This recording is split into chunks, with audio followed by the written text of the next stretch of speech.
Ooh.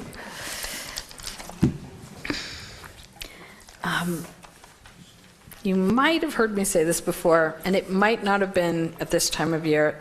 This is one of my very favorite Torah portions. It is. It actually is. In fact, I was telling Sandy Goldman that I once taught a 9-part class on just this story because it's so juicy and has so many tangents, and it's wonderful. So I love the story of Korach. If you don't know it, I'm not going to tell the whole thing right now because I have to. If you don't know it, so I'll tell it as fast as I can. The Israelites are in the wilderness, and they're wandering, and they've had all kinds of trials and tribulations. And here comes another one, Korach, who is part of the Levite tribe. He gets together all these followers, and he says, "Rav lachem, Moses, it is enough. All of the community is holy. Why are you lifting yourselves up above everybody else?" And of course, this causes some distress for Moses, who falls on his face and he talks to God. He says, "I have not even taken a single extra goat. I really am not. I am not corrupt. I'm just, I'm doing the best I can. I've saved these people from your wrath so many times, what?"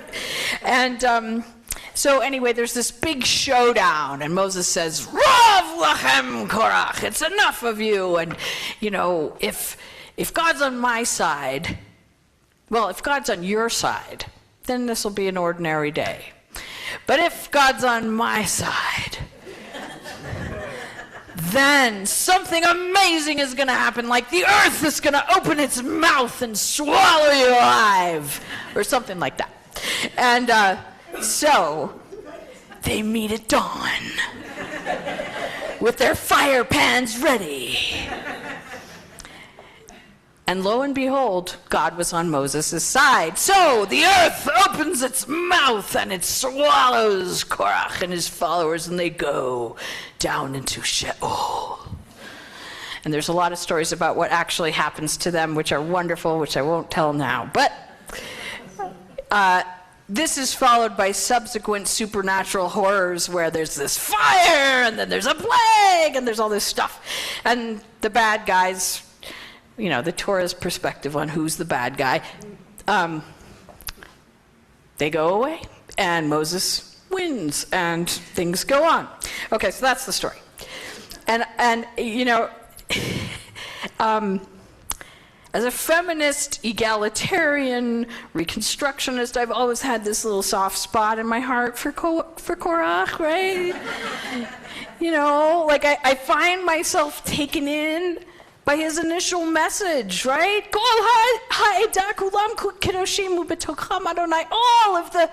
All of the community is holy and God is within them. My 21st century American Jewish soul says yes. And last week at the retreat, we studied something similar, Declaration of Independence. We hold these truths to be self-evident that all men are created equal. Yeah? People. I wish they had written people. They wrote men. They needed the perspectives of those of us today. So, in the Torah, in the story, and in our sacred documents in the United States, both of these messages lean into these familiar biblical ideas, the radical claim that all human beings, all of us, every single one of us, are created in the image of God. Now, don't let the God language get in your way. This is another way of saying we are sacred, and we can aspire, says Leviticus, to actually leading lives that are holy in some way, whatever that means to you. So far, sounds good that, I'm on Team Korach so far, right? And over the years, I've had a fair number of, I've heard a fair number of Reconstructionists say, stay in the Korach camp and offer interpretations that say basically, this story is about scaring future would-be rebels into obedience and submission, and the lesson is don't ever challenge Moses, don't ever challenge authority, never ever challenge Rabbi Katie. Ever. Korach was bad because he stood up to the powers that be, and you can see what happens when you try something similar to that. So that's one read that allows you to just still love Korach and just hate the Torah, but not really. It allows you to love Korach and to say, okay, I'm doing this counter traditional reading, right? But I have to say I don't buy that. In my years of reading this story, I've been convinced by a close analysis of the text that reveals and argues Korach was actually not a righteous rebel. He was a hypocrite. He was a con man. He was a demagogue.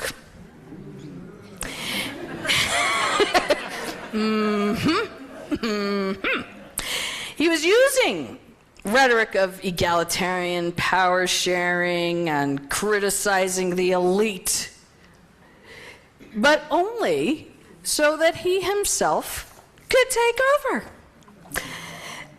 The clue lies in what Korach says after his "everyone is holy" opening statement. He goes on and he says, "Why then do you set yourselves up above God's congregation?" We readers know, if we've been paying attention, Moses did not actually set himself above anyone else. Way back at the burning bush, when God picked him to lead, he did not want the job. And a couple of weeks ago in Parashat Korach, the Torah calls Moses the humblest man on earth. But Korach wasn't just wrong about Moses' character. The problem wasn't that Korach claimed there was corruption, but actually there wasn't any. The problem was deeper than that. The problem was fundamentally Korach did not understand the nature of leadership. Once you go below the surface of Korach's rhetoric, it becomes clear that he's not out to abolish hierarchy or benefit the downtrodden oppressed. He is out to move himself higher up on the ladder, because he still believes in the ladder. The Ishbitzer Rebbe points out that Korach himself is a part of a group, the Levite tribe, who have special status. And Korach received that status a while ago, and at that moment he did not object to the hierarchy when his group got special privileges. He only complains when he sees the Kohanim, the priests, get more than he had. This clue indicates that Korach was out, so the purpose of his rebellion was self-serving. He was not actually interested in restructuring society to better reflect the holiness in every human being. He was out to enrich himself and his family. He was not in it to serve. He was in it to be served. I see someone laughing as if maybe there's a connection. I am not saying that word out loud, Rabbi Sachs draws a contrast between Korach and Moses as leaders. He says, Moses represents the birth of a new kind of leadership, and that is what Korach and his followers did not understand. Many of us do not understand it still. In the ancient world, it was believed the sun ruled the heavens, the lion ruled the animal kingdom, the king ruled the nation, and that is how it was in nature, and that is how it must be. Some are born to rule, some are born to be ruled. Judaism, says Sachs, is a protest against this kind of hierarchy. Every human being, not just the king, is in the image and the likeness of God. Therefore, no one is entitled to rule over any other without their consent. There is still a need for leadership because without a conductor, an orchestra would lapse into discord.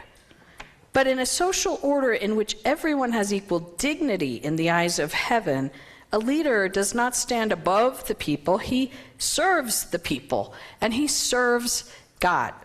Sachs calls this servant leadership, and you've probably heard it elsewhere as well. This is something that Moses embodied, and Korach did not even understand at all.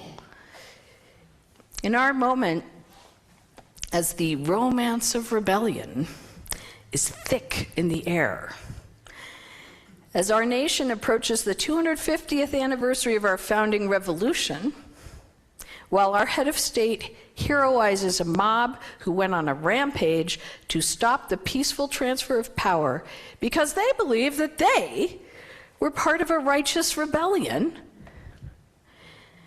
it is worth digging deeper into the populist messages of our day to ask, what is the character and motivation of those who claim to be on the side of ordinary people?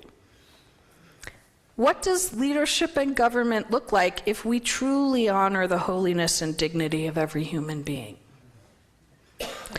Can we find and elect leaders who understand their roles to be in service of their communities and in service of what is most holy? I believe we can. I believe we can.